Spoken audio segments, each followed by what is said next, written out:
Once upon a time, in a small town nestled in the heart of the mountains, there lived a family.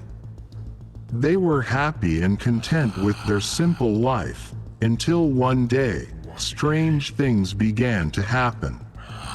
It started with small things, like objects moving on their own and strange noises in the middle of the night. But soon, it escalated to something far more terrifying. One night, the family woke up to find their house shaking violently. The windows rattled, and the doors creaked as if something was trying to get in. They huddled together in fear, praying that it would pass. But it didn't.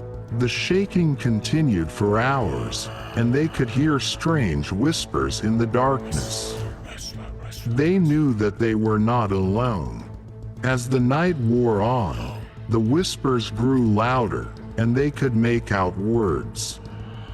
It was a language they had never heard before, but it sounded ancient and powerful.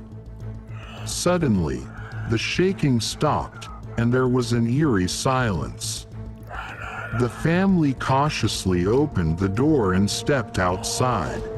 To their horror, they saw a tall, slender figure standing in front of them.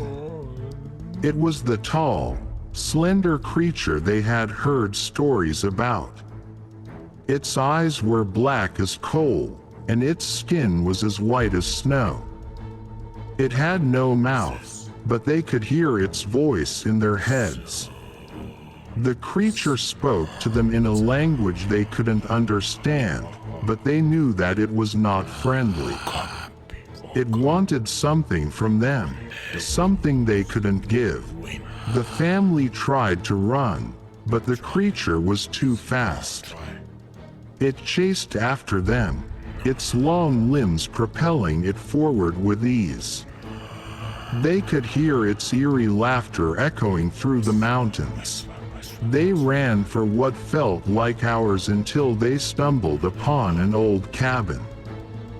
They rushed inside and locked the door behind them. But they knew that they were not safe. They could hear the creature scratching at the door, trying to get in. The family huddled together, trembling with fear. They knew that they were trapped. They had entered the creature's territory, and now they would never be able to leave. The next morning, when the sun rose, the family was nowhere to be found. The only trace of them was their abandoned cabin and the whispers of the tall, slender creature that still haunt the mountains to this day. Don't forget, like and subscribe for more stories. And don't be spellbound.